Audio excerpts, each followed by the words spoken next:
Rabu tanggal 19 Maret saya sudah berada di apa Bu namanya? Ayam bakar Bekakak Madu ya. Di sini bersama dengan Bu Ai selaku pengusaha lokal di sini. Baik, mungkin bisa kita mulai pertanyaannya. Siap. Bakar Bekakak ini berdiri. Oh ya. Ini berdiri udah 2 tahun yang lalu ya. Oh, Berarti udah. sekitar 2023.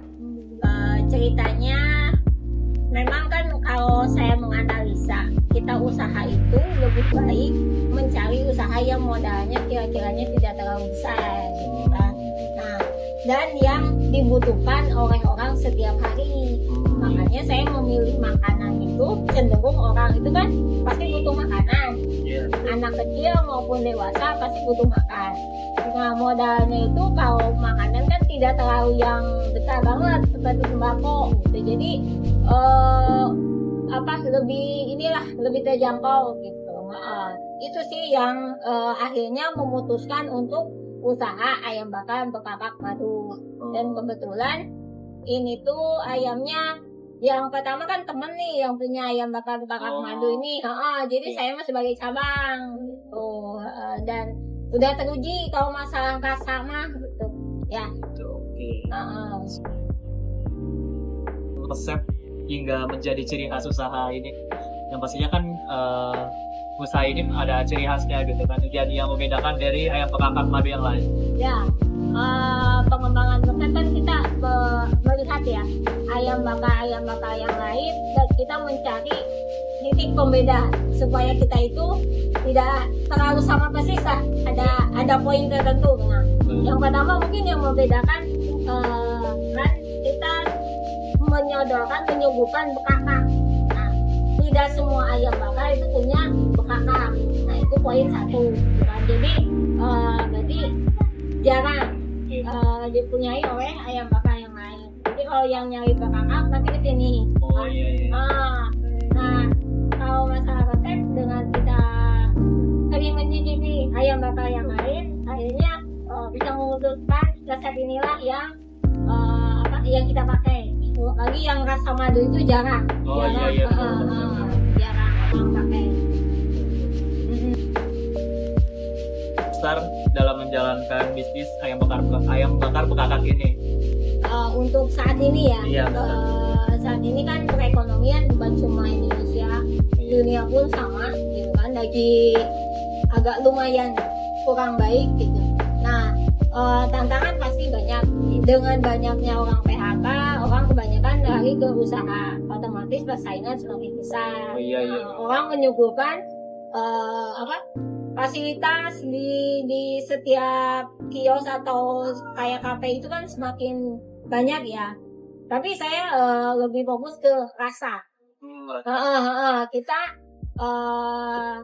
mengutamakan rasa ayam bakar ini supaya tetap stabil gitu loh. Jangan sampai berubah-ubah rasa sehingga orang jadi kecewa dengan rasa gitu kan.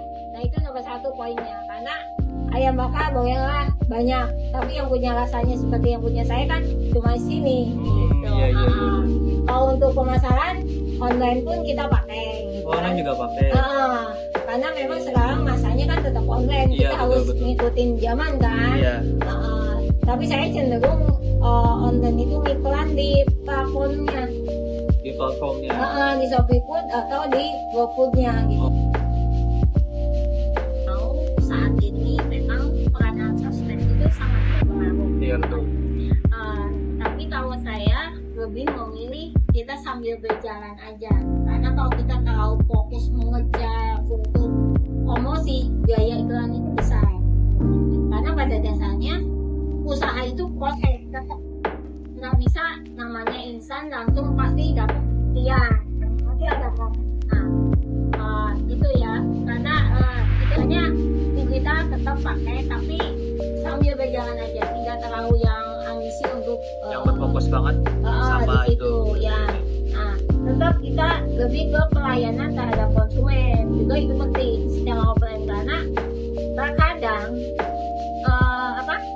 orang itu mungkin tokonya rame tapi kalau pelayanannya jutek, konsumen juga kadang nggak mau balik lagi gitu kan. Jadi kepercayaan konsumen bisa repeat order sampai dia berkali-kali beli ke kita, itu bukan cuma rasa tapi dari pelayanan servis juga itu sangat sangat berpengaruh gitu. Oh iya sih. Ya. Oke, lanjut ya Bu ya. Mm-mm. Banyak sih ini, masih banyak. Mengenai operasional dan manajemen ya Bu ya.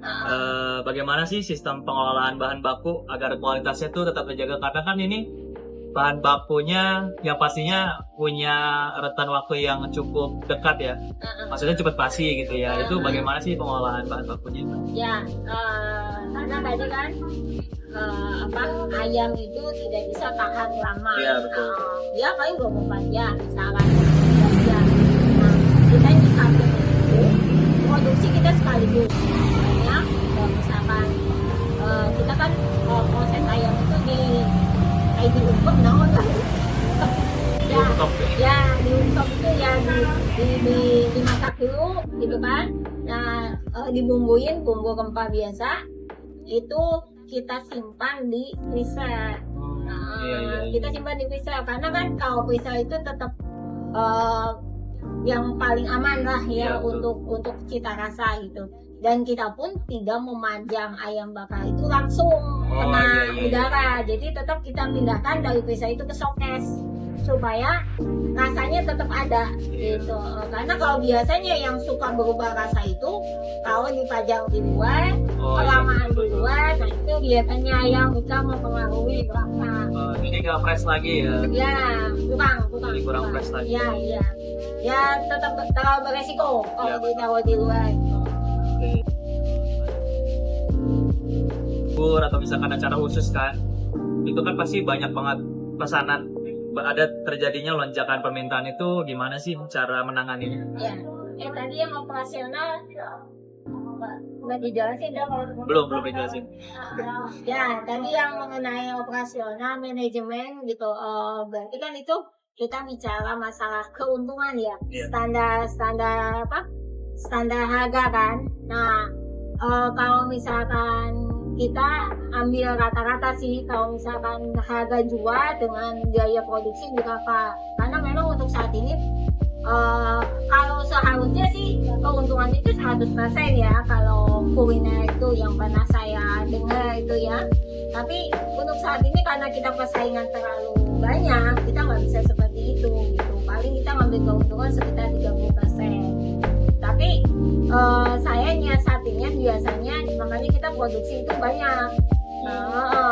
Mau sambal ataupun bumbu ataupun ayamnya kita stok banyak. Jadi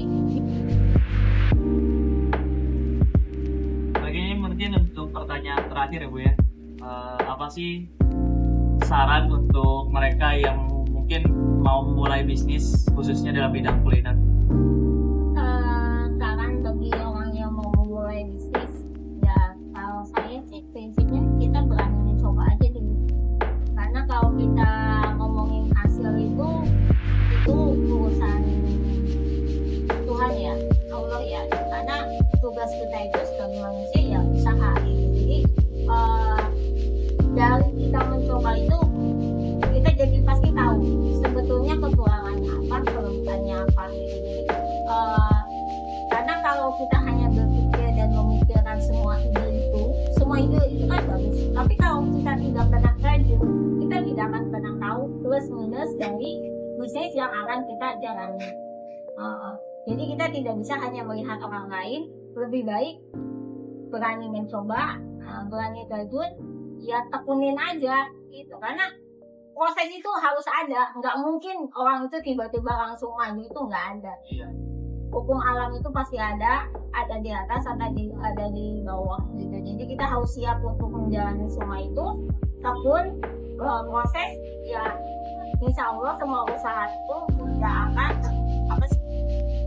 hasil itu tergantung usaha kita lah. Usaha tidak akan mengkhianati hasil. Nah itu dia, itu anak muda ya. Jadi intinya itu coba dulu gitu. Karena tanpa kita mencoba, kita tidak akan pernah tahu sukses itu seperti apa.